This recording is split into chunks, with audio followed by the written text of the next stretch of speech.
Hello, and welcome to episode 309 of the Casual Tryhard Podcast. I'm Brian. And I'm James.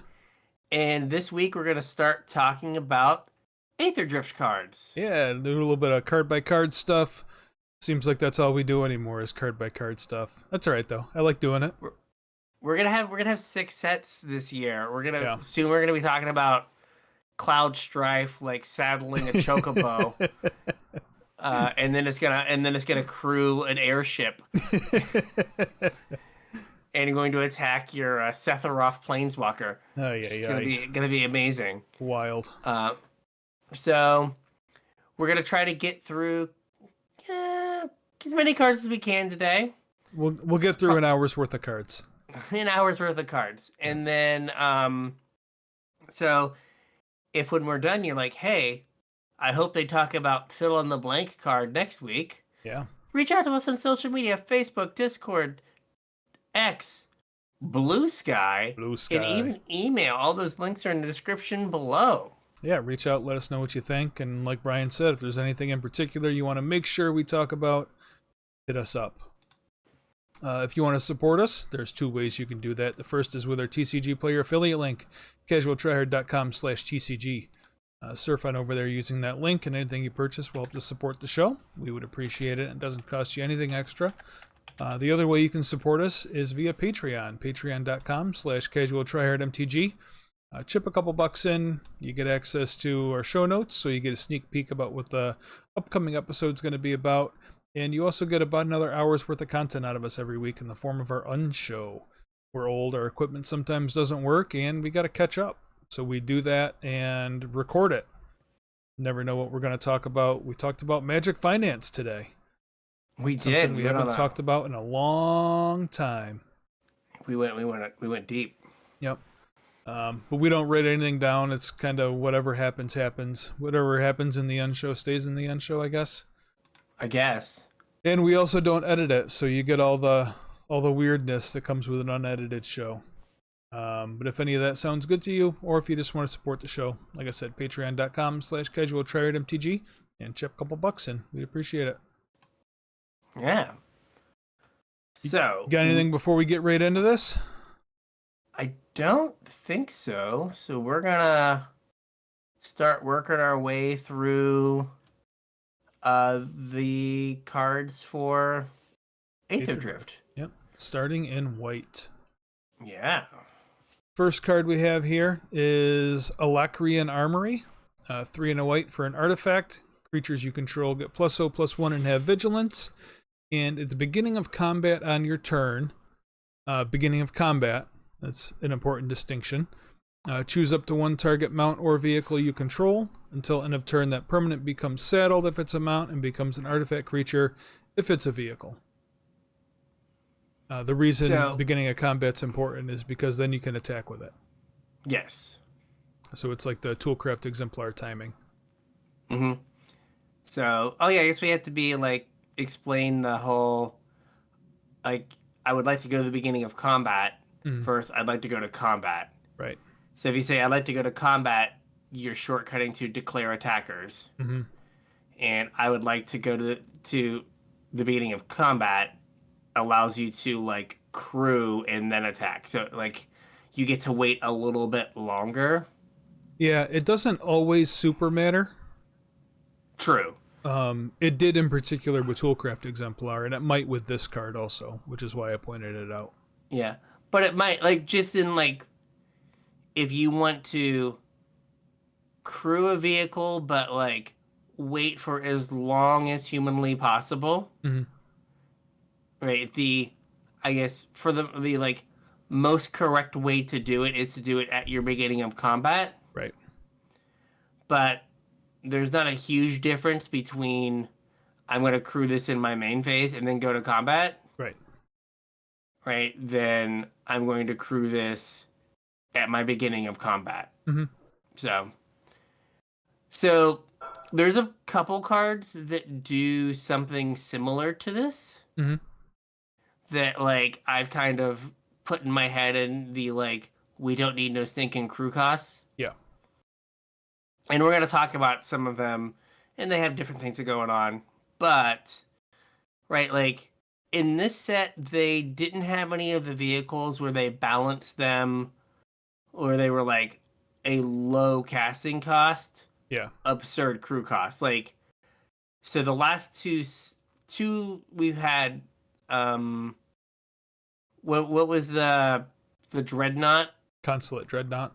Consulate dreadnought, the 1 mana 7/11 with like crew 6. Yeah. Right, and then we had the plow, Yep. colossal plow, a 6/3 for 2 mana that crew 6. We didn't have any of those like 2 mana enormous giant crew costs. Mm-hmm.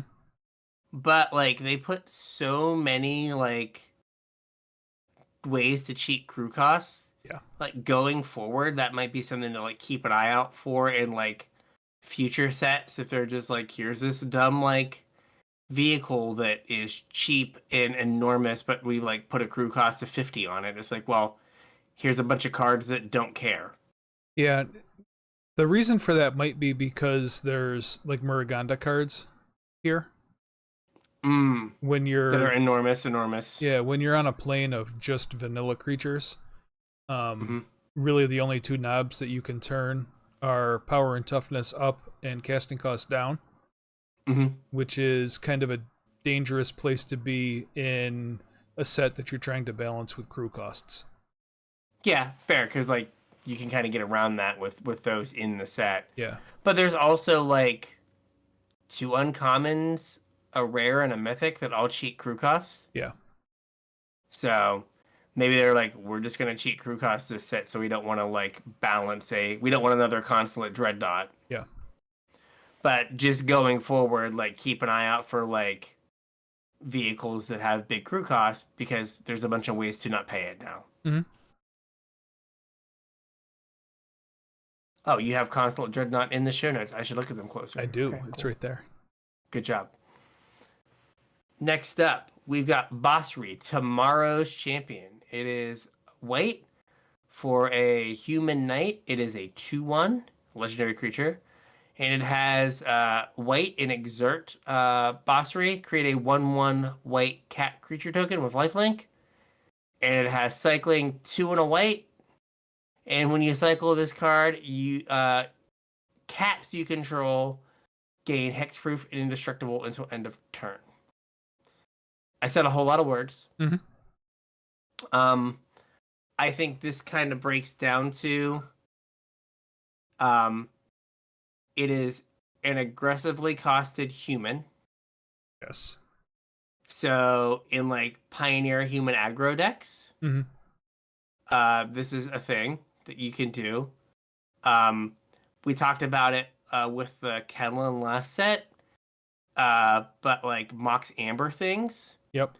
Those decks are red-white. This gives you another like white legend that turns on Mox Amber, and like kind of lets you spread like your legends out across various casting costs. Yep. Or not casting costs, but like different names, right? So like you don't have to play 3 what's his name? Kithian. 3 Kithian and 3 Skrelvs. Yeah. Right? You could play like 2 and 2 and 2 of this. So like you have less chance of drawing multiples. Well, especially with this guy, he cycles, so drawing multiples, you just turn it into something else.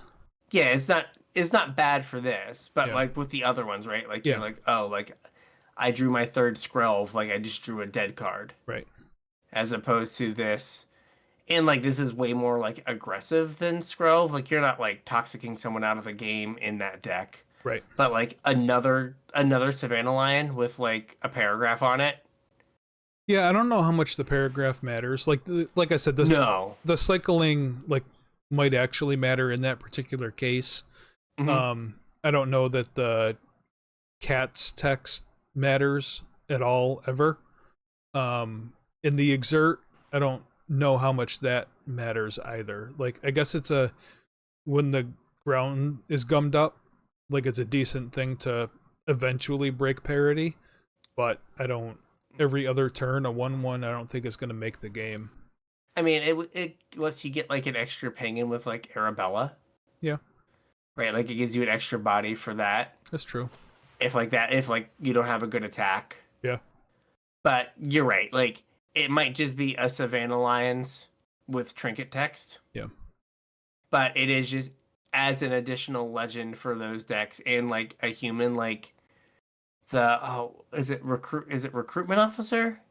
Is that the 2/1 for white, the uncommon that you like pay something and you like get to look at the top however many cards put a creature into play or in your hand? Yeah, maybe. Right, like I don't think this is better than that, but like if you don't want the like well, this is better than that if you care about legends. True, but like in like a humans deck, like is having like a couple of these as like additional like 1-drops. Yeah. Could that be useful? Maybe. Maybe the fact that it's a human and a knight, they're also like human is a more relevant creature type, but knight is something that like has been supported in the past. Fervent Champion. Mm-hmm. Or just like we had like, oh gosh, what was it? March of the Machines. Mm-hmm. Like we had like the knight deck or like the knight archetype in standard. So like this could be something that like maybe we get more knights. Mm-hmm. So could be. Next up, we have Light Wheel Enhancements. This is a single white mana for an aura, enchant creature or vehicle, and it has Start Your Engines. I'm not going to go through the text for Start Your Engines. We covered that already. It says enchanted permanent gets +1/+1 and has vigilance. And if you have max speed, you may cast this card from your graveyard. Vroom. Yeah, basically what I wanted to point out with this card is this is kind of Sentinel's Eyes that doesn't gobble up your graveyard. Yeah, that doesn't like run out of food. Yeah. As long as you have roomed enough, it works. Yep. Yeah, like you can vroom as many times as you want. Yeah, it's a card that like that card has definitely Sentinel's Eyes has been played in like Pioneer and in like Pauper and stuff. Yep. So this is a card that can definitely see some play. Mm-hmm. Like as long as like your Boggles Aura deck can like deal damage a couple turns to get it turned on. Yeah. I guess kind of the only like downside is like. Well, I think those decks are pretty good about getting in some early chip shots, though. Yeah. Like you're not going to keep a hand without a nerd, and you're probably going to get it in a few times. Fair. The next one is another one that I added to the list here. This is a Perilous Snare, 2 and a white for an artifact. It also has Start Your Engines. And when this artifact enters, exile target non-land permanent and opponent controls until this artifact leaves the battlefield. And then it has max speed, tap, put a +1/+1 counter on target creature or vehicle you control, activate only as a sorcery. So 2 and a white for an O-ring is kind of the rate. It's Banishing Light. Sure, Banishing Light, yeah. But like for that kind of effect, 2 and a white is basically the rate. And then this also has that max speed ability where it doesn't just sit on the battlefield and do nothing. Like eventually it can have a use. I would say it's more fragile than an enchantment, but enchantments have gotten significantly more fragile. Right. You know, as me with like goofy like pet decks that like I just have like kind of sitting around and thinking about from time to time. This for like Metalwork Colossus or like an affinity card we're going to talk about later, right? Like this is just 3 mana value for Metalwork Colossus. Yeah, and stabilizes you until you get there. Does a thing. Yep. So, yeah, like it is probably like if Banishing Light is it all playable, which it's pretty borderline in 2024. Yeah. Or 2025, whatever year this is. The year 3000. Yeah, basically. It's pretty borderline. But like, oh gosh, what is that card? Does the thing that makes 2 maps when you kill something, does it hit artifacts? get lost? I don't know if it does or not. I feel like it doesn't. I could be wrong, but I'm not 100% sure.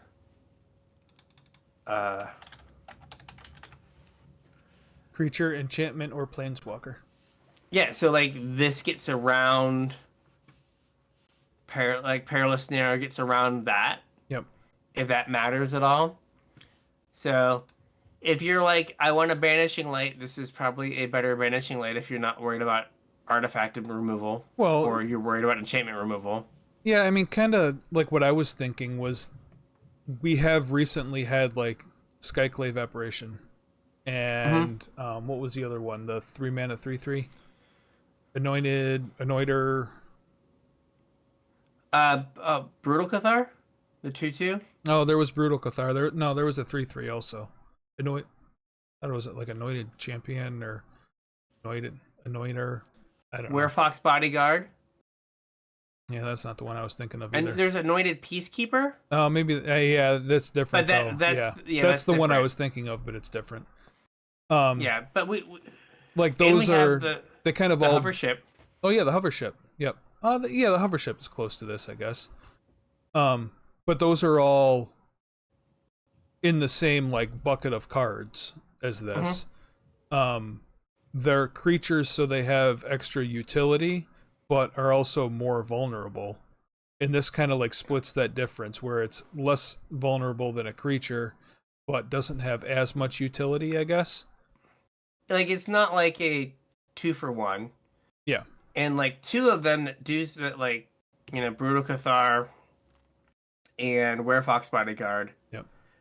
When they die, they give the thing back unchanged, like this does. Right. The other Skyclave Apparition and the hover ship, when they die, they give back something else. Something else. Yeah. But this is close, right? I think there's a world where this gets played. Yep. It was worth talking about, I think. I think so. So next up is Tune-Up. It's 3 and a white. Return target artifact card from your graveyard to the battlefield. If it's a vehicle, it becomes an artifact creature. So this is Refurbish from Kaladesh with more text. Just can almost say strictly better Refurbish. I think it is strictly better, isn't it? Someone will be like, oh, well, I guess technically if you don't want your Parhelion to be turned on, then... Yeah. So, on one hand, right, it's Parhelion, or what is the next one? We're going to talk about Valor's Flagship. Valor's Flagship, those are really good to just turn on with this. There's also an argument, so we just got Zombifying Foundations. And it's oh man, 4-mana reanimation. We don't see that in, Pioneer / Standard. Well, now we have 8 Zombifies for artifacts in Pioneer. It's not that out of the realm of possibility to, I think Godpharaoh's Gifts time has come and gone. Unfortunately. But what is it called? Portal to Phyrexia is here. It is. Right? So, I think that, you have, Portal and maybe, one... I can't think of another artifact that kind of, stabilizes you. But, you could use... if you have another artifact you can think of that stabilizes you, it might be Parhelion or, Valor's Flagship, because, if you resolve Valor's Flagship, as long as they don't kill it, you're not going to lose. Right. The other thing is this is permanent. It's not till end of turn. It just makes it an artifact creature. Yeah, it's just here. I'm an artifact. I'm always a creature. Yep. So just the and we'll get to it, but there are some synergies in the set. Yes, there are for this. Yep. Speaking of Valor's Flagship, go ahead. Flagship. You got this one. 4 white for a 7/7 legendary artifact vehicle. It has flying, first strike, and lifelink. crew 3, and cycling X2 and a white. And when you cycle it, you make X11 colorless pilot creature tokens with this token saddles and mounts, or saddles, mounts, and cruise vehicles as though its power were 2 greater. So this can put itself in the graveyard for you to then tune up. Mm-hmm. And it puts itself in the graveyard for your Greasefang. It does. Right? Like, could Greasefang become a deck where you have like 4 Greasefangs and like 4 tune-ups or 3 tune-ups where like you have an extra way to get your thing back? Maybe. I'm not sure. I'd have to look at like the numbers and how like the current Greasefang decks are built. I think if you increase the number of Greasefang effects, which you're basically doing with tune-up, mm-hmm. you probably need to increase the number of vehicles also. Yeah, I think there might only be like 7 now. Yeah. So I'm not sure. But like you maybe the deck changes some so you get some more consistency. Yeah. Because like I don't know, I think that having the curve of like Thoughtseize into some 2-drop into cycle this. Yeah. Into tune up is probably a pretty solid line. Mm-hmm. You're attacking for you could like never die right on your turn 4 life swing. Yeah, and then you like get to attack on turn 5 with the 7/7 and like you're not gonna die after that. Yeah. So but like this could be like another vehicle because like Greasefang has moved a little bit to Mardu because of a fear of missing out. Yeah. So, right, like they don't have a Zeki's Chariot, and this is like a good like other vehicle to play, and like. Oh, this is definitely going to see play in the Greasefang decks. I'm just not sure about the tune-up portion. Oh no, of it. agreed. Yeah. Like because like right now, like they play. The big boat. Yep. Le Honk. But so I don't know, like that's really good if you get to Greasefang. It's like a bajillion for 1. Yeah. In that turn, like this does a bajillion for 1, but it also like gains you 7 life and makes it so you probably can't lose. Yeah. And then it goes back to your hand, it. and you just get to put it right back into the graveyard the next turn. Yep. With like 2 friends. Yeah. You're like, oh, I have 5 mana. Here's 2 1/1s, and I'll put this back in my graveyard, draw a card, put it back into play. And draw a card. Like, that's kind of a big deal, too. Yeah, you just kind of get to do everything. Yep. This is a weird one. I added it just because it's weird. This is Voyager Glide Car. It's a single white mana for a 2/3 vehicle. When it ETBs, you scry 1. And it has crew 1. And tap 3 other untapped creatures you control. Until end of turn, this vehicle becomes an artifact creature and gains flying, and you put a +1/+1 counter on it. Like it's a 1/1 vehicle for crew 1, or you can crew 3, and it gets flying, and you put a counter on it. It's a 2/3 vehicle. Oh yeah. Sorry. That's fine. Yeah, it's weird. Like, it is kind of Warden of the Inner Sky. Yeah, but not as good, right? No, I don't think it's as good. Yeah. Like, you play it, like can't block. Like, I think like the joke is that you're like, you play this and then you play, let's say, Volder and Epicure, and then the Phyrexian, whatever it is, Gleeful Demolition. Mm-hmm. You tap the goblins, you make this a 3/4 flyer and attack. And then like next turn you get some other junky tokens, tap some creatures and attack. Yeah. With this flying. But like it seems like you are tying up too many resources. Yeah. To give it flying and +1/+1. Yeah, it just seems really weird. Yeah. Like it doesn't seem like it like fits in like a deck. Yeah. like go wide, but then use your go wide resources to eventually go get tall. Yeah, it doesn't. It's kind of weird. Yeah. But like you could see it as like if it gets a couple counters on it, and then you get your board swept. Right, then you just like play some idiot and attack with like a true. 4/5 like that. Like you can kind of hide it.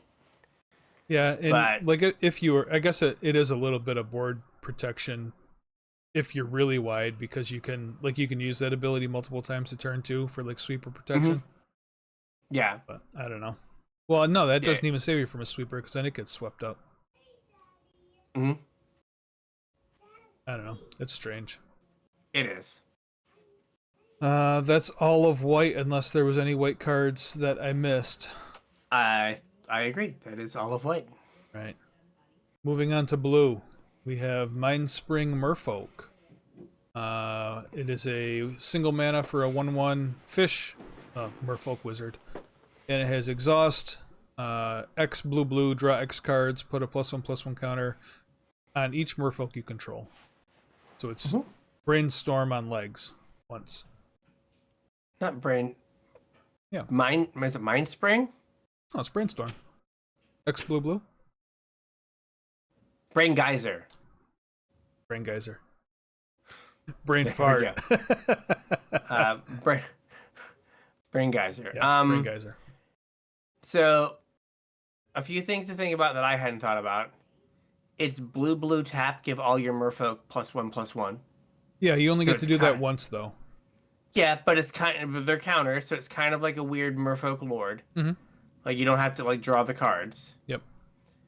And 2, I've seen brought up. Doomwake brought this up, and I'm sure other people have, and I think Saffronal did. Really good with Agatha Soul Cauldron. Oh yeah. Like you like put a counter on all of your Merfolk, and then they all get the ability. Yeah. And then you just get like, granted one of these has to be in the graveyard, but like you get one in the graveyard, and now all your Merfolk have this ability. Seems pretty decent. Pretty good. A lot of these exhaust abilities are really good with Agatha Soul Cauldron. Yeah.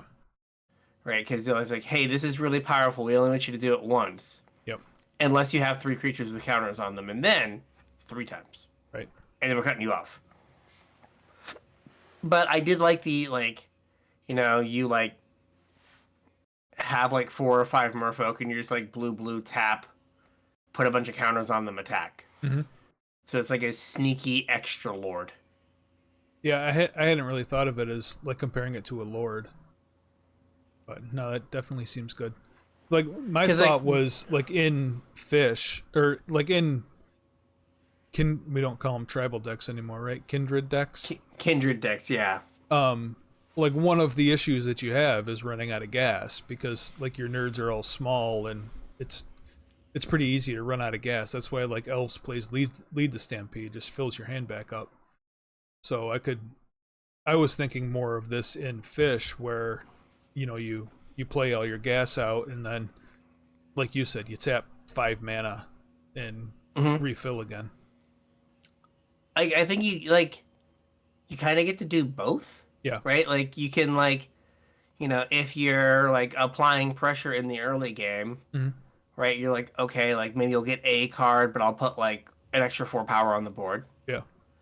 And then, if like you got swept or something, you're like, play this, please let me untap and let me draw 3 cards. Yeah. And like just put a +1/+1 the counter on this thing. Like I just need to like get back in the game and get a little bit more gas. So I think you kind of get the choice of which is like better for you at that time. Yep.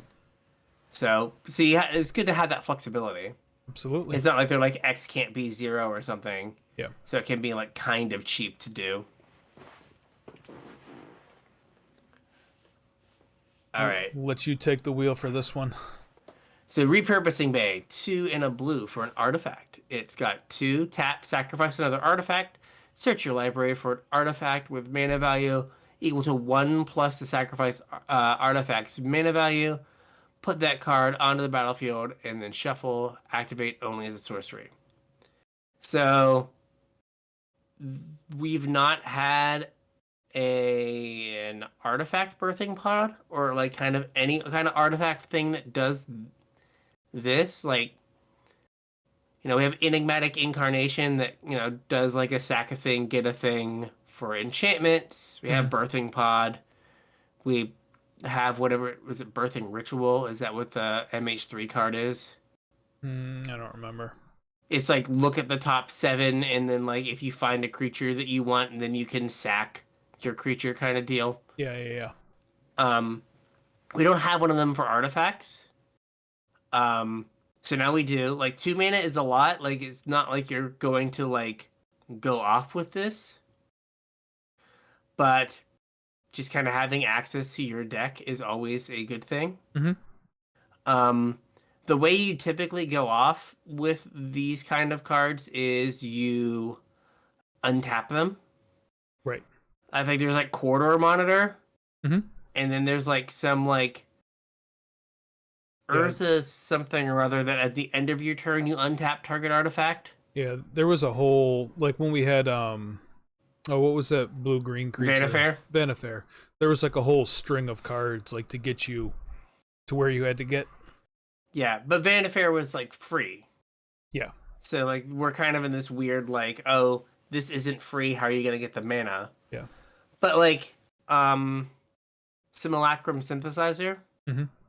Right, like oh yeah. If you play, it's not on cast, it's on ETB.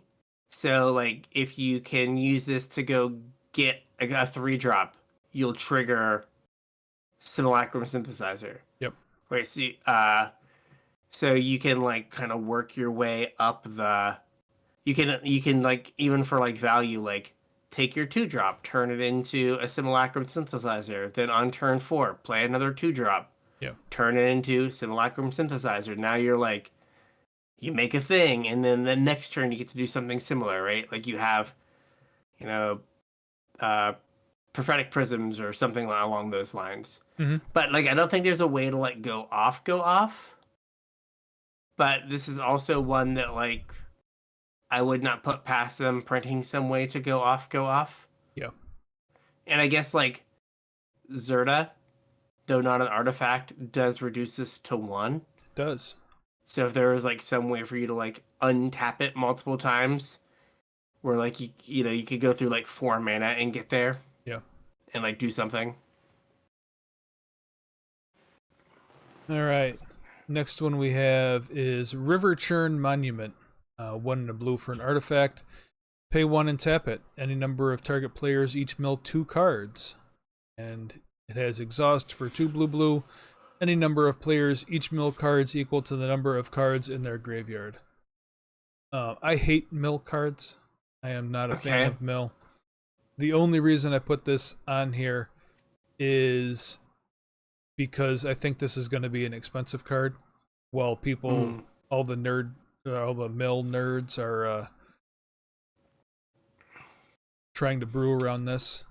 And like the thing that makes this card good is that exhaust ability also, because you have the opportunity to just one-shot your opponent.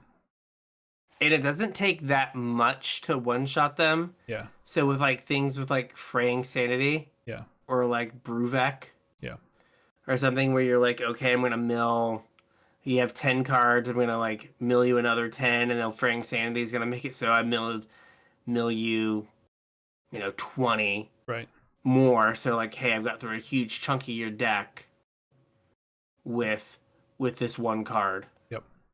So yeah, this is one of those cards that like you're gonna be playing some like random unranked game or some like midweek Magic nonsense, and you're gonna get like milled out, and you're like, oh.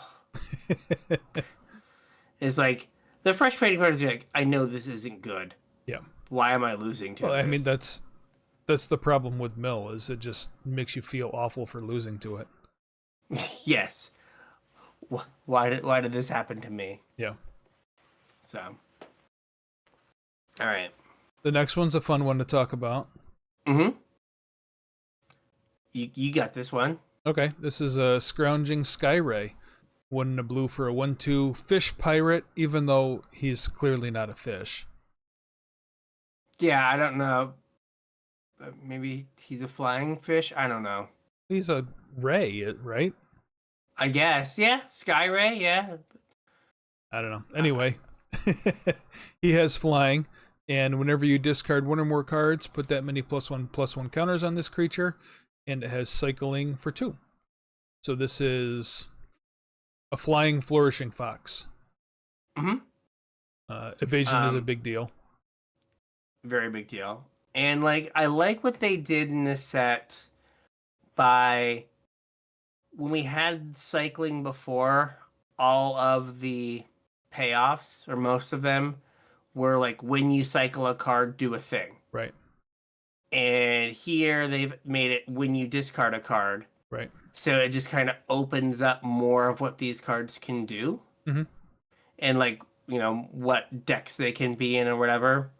So like the anything that like lets you discard for value, you know, if you're like really feeling like the blood flail,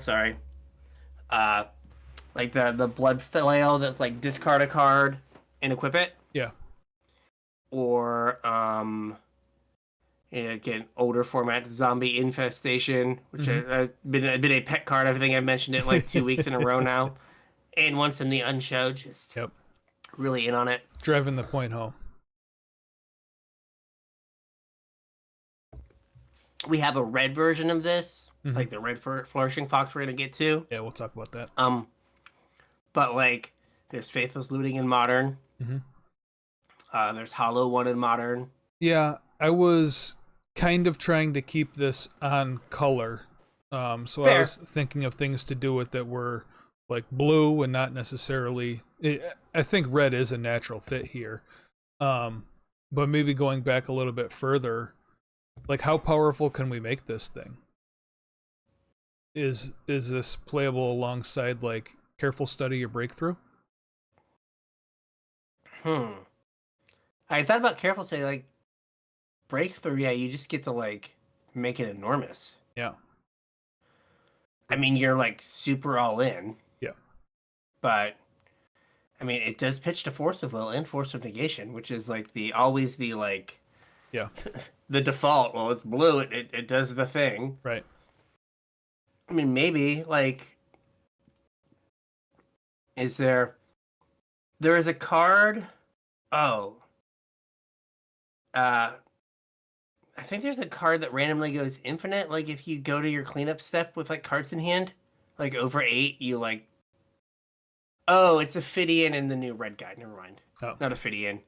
The thing that makes your thing in Ophidian. The weird enchantment. The art's weird. I forget what it is. Anyway. Yeah, like if you can like anything that like lets you discard, like it would be interesting because like we have so many like cheap blue creatures that are evasive and like require no work. Yeah. You know what I mean? It's hard to be like this requires work. But like I think like, you know, Pioneer, Standard, Niche, Modern, maybe. Yeah, I mean, what about like Living End is blue now? Like it's just like a Living End juke? Oh, that'd be funny. Like you cut your Living Ends and then you're just cycling like this into Street Wraith. Yeah. Maybe. Where you just go from being a graveyard deck to you're just like some like weird beatdown deck now. Okay. Or maybe this in remember that Angie's Ravaging Madness deck? Angie's Ravager Madness deck? Yeah. And Legacy? Okay. I mean, like this would get 2 mana enormous. is kind of a lot for what that deck wants to do, but yeah. I mean, you always had to buy out of cycling. That's true. Yeah, like this card. So this card, because of the whole like discard instead of cycling, I was like trying to put like seed a few cards in the cube to do like some like sideways things in like blue. And I at first thought like, well, I have a bunch of ways to like draw extra cards. So like I put the 2/1 guy from Foundations that when you draw your second card, you make a fairy. Yeah. And I put the Flash 1/2 fairy that when you draw your second card, you put a counter on it. I can't remember what it's called from the first from Wild as Veldrain. Or no, Throne of Eldraine. But I was like, well, Red Black wants to have the red version because it's madness. So like every time you discard for madness, you get a counter on it. Yep. So it's like, well, like I can put this in, and now like maybe you're like some weird Grixis discard deck, right? It just does like because it's not tied to cycling, it just opens it up to do like more stuff. Other weird niche things, yeah, and just makes it a little more interesting. I think it's a cool card. Yeah, I do too. We have Spell Fierce with like hideous art. Yeah, not good art. I'm sorry, artist person. I don't know what your like prompt was, but they did you dirty. I don't think you can call it a prompt. It makes it sound like AI. Yeah, I guess you're right. What your artistic direction was. There you go. So we know this is blue, instant, counter target, non-creature spell, unless its controller plays 2. This may go a long way in standard for some of the, like, there's a bunch of, like, tap-out control decks. Yeah. There's, like, mono weight control, where they have Caretaker's Talent. Like, hey, like, I got Sunfall kind of stuff. So maybe having Spell Pierce to kind of, like, fight against those things kind of, like, pushes them out a little bit. Maybe. The thing I wanted to note, the only reason I put this on the list is because standard rotation changed. So this is going to be legal for 3 years. Yeah. So, I mean, it's not a bad card to have legal, but like it does. It definitely does like put a damper on some of the stuff you can do. You know what I mean? Where you have to be like, well, they have a blue mana up, I can't do this, or like I can't play this deck that's built around big 6 mana sorcery. Right. Well, I mean, realistically, you're not going to play this, or it might make you think twice about playing your tune-up deck too. Yeah, even 4 mana. Like I've got like my deck is named after a sorcery. Right. Oh no, they have a blue mana up. I can never play this. Yeah, I mean, if you got to pay 6 mana for your tune-up, then you might as well just cast your Valor's Flagship. Yeah, which then it gets spell pierced. That's true. At least it goes to your graveyard so you can tune it up, though. Yeah, you got to get him to spend the spell pierce, so then you can tune up. All right, next up. Stock up. What does this one do? 2 and a blue for a sorcery. Look at the top 5 cards of your library. Put 2 of them into your hand and the rest on the bottom of your library in any order. This is crazy. This is. So, for the OGs, remember Dig Through Time? It was 6 blue? Yeah. Look at the top 7? 6? I thought it was 7 or 8. But like, I think 7. And then you get to pick 2. Now, it's an instant. And it often costs blue. Yeah. So definitely different. But then there was also we just mentioned it in the unshow. Drawn from Dreams. Drawn from Dreams, which was we're gonna try to fix this. Yep. And it was 2 blue sorcery. Look at the top 7, put 2 in your hand. At rare. I was like, this card's really good. I'm going to buy a bunch. It is 12 cents now. Mistakes, they were made. Yep. And then think about Memory Deluge. Yep. Look at the top 4, put 2 in your hand. 1 more mana, an instant, and you, like, you know, a million years later, you got like a full price Dig Through Time. Yeah. Right? This is an uncommon that looks at 5 and you put 2 in your hand. Yeah, that's a ton of selection for 3 mana. It is. Like, you just... Like, you're not... Like, do you need lands? You'll get them. Yep. Do you need spells? You'll get those. Yep. Like, you know... You need a good spell? Probably get one. Right? Like, it just does so much. Yeah. So it is wild, and this is one of those cards that I'm like, wait like 3 years, and they're gonna make it an instant. Yeah. You know what I mean? It's just gonna be like power crept out. Yeah, that means we're getting our next Glimmer of Genius variant is going to be 4 mana instant speed this. Oh, maybe, yeah. There you go, like 3. Yeah. 3 in a blue instant. Look at the top 5, yeah. Yeah. It's coming. Soon. Yeah. Anything else about Stock Up? No. Okay. It's just good. Yep. Next up is Thopter Fabricator. 2 in a blue for a 4/4 vehicle with flying. Whenever you draw your second card each turn, create a 1/1 colorless Thopter artifact creature token with flying, and it has crew 2. The reason I threw this on the list is this is another payoff for your cycling deck. It is. That had not even like crossed my mind that it was a cycling payoff. Yep. Yeah, I mean, what is the thing? Valiant Rescuer? Yep. Was the Ikoria. Is the Ikoria one? It does work. Yep. It's pretty good. Yep. Yeah, but like crew 2's fine, not great, and like it is gonna like make you crew. Mm-hmm. So that's good. It also makes flyers that are infinitely better than the 1/1 ground nerds. Yeah. The 1/1s that the Agreed. Rescuer made. Yeah, I mean, I guess the only reason that deck is white, is like red-white, is Zenith Flare. Mm-hmm. And like that is a big reason. Right. But like you could like mush your mana in such a way to get this in there. Mm-hmm. So it is, and it doesn't get swept up.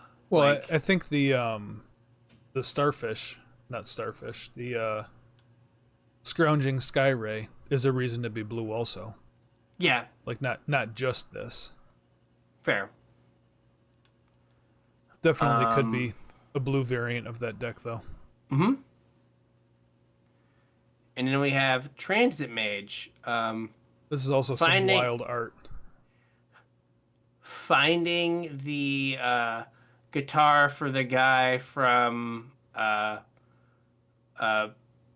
Fury, whatever that was. Yeah. Fury Road. Mad Max Fury Road, yeah. So 2 in a blue for a human wizard.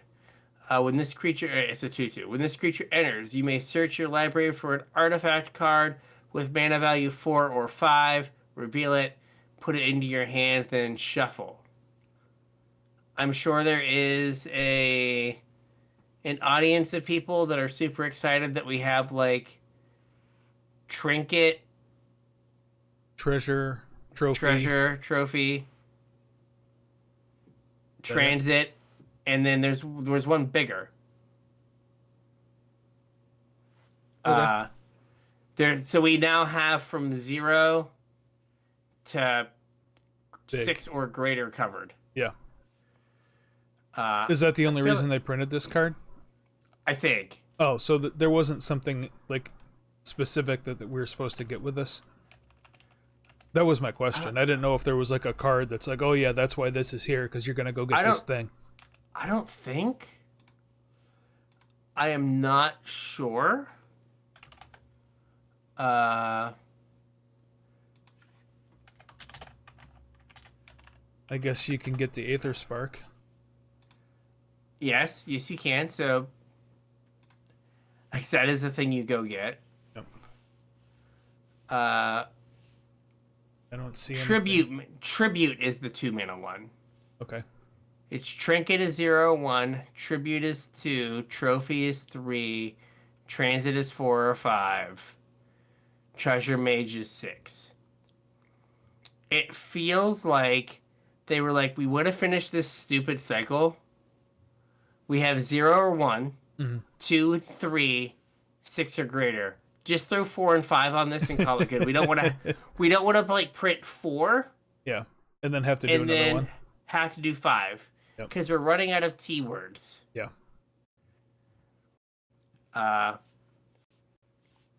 Yeah, like I don't think there's anything that you're like other than like the Aether Spark that you're like, oh man, I have to go get this with this. I think it's more we wanted to finish off the super cycle. Okay. So it's just a weird choice to make for what's basically a limited fodder. If there's not like a thing you're supposed to be doing with it. Yeah, it doesn't feel like there's a thing. Okay. So we are 50 minutes in. We can start on black. Let's just do black next week. Leave it. Okay. I like keeping the episodes clean. Keep them clean. Yep. Fresh. Yep. We were talking about cycling payoffs. There's a good cycling payoff in this set. There's a couple of them. So there's a few, yeah. Yeah, like I said, it is. I have really some. cool. I don't know if you haven't read ahead in the show notes. Don't. Okay, I have not read ahead. Okay, I close came the show up with a notes. thing that I haven't heard anybody talk about. Oh, That's coming. I'm gonna be in the dark then. Yeah. Listeners, patrons, save yourself the surprise. Like we pay extra for this. We're gonna read ahead. Yeah. Do what we want. It's in green. Oh, okay. So, with that, I think we got a show. We got a show. So, if there are some cards that we didn't talk about that you're like, hey, why don't you talk about my favorite blue card? Or cards you want us to talk about, reach out to us, Facebook, Discord, X, Blue Sky, email. All those links and stuff are in the description. Come in, say, hey, let us know what you want us to talk about. Mm-hmm. I don't know, let me know if you're going to Chicago. Yeah. I should bring a Sharpie and some faith salutings or something. Sign them, hand them out. Yeah, exactly. Or if you got any guesses as to what my thing to talk about in green is, you can put those in any of those places as well. If you're looking to support the show, there's two ways you can do it. The first is our TCG player affiliate link, CasualTryHard.com/TCG. Do your shopping over there, support us at the same time. Really helps us out. Doesn't cost you anything extra. If you want to support us more directly, Patreon.com/CasualTryHardMTG is where you can do that. Like Brian alluded to a minute ago, our patrons get access to the show notes, so they can read ahead if they wanted to. They get a sneak peek about what the upcoming episode is going to be about. And they also get access to about another hour of content out of us every week in the form of our unshow. Unscripted, unedited, checking our equipment, catching up.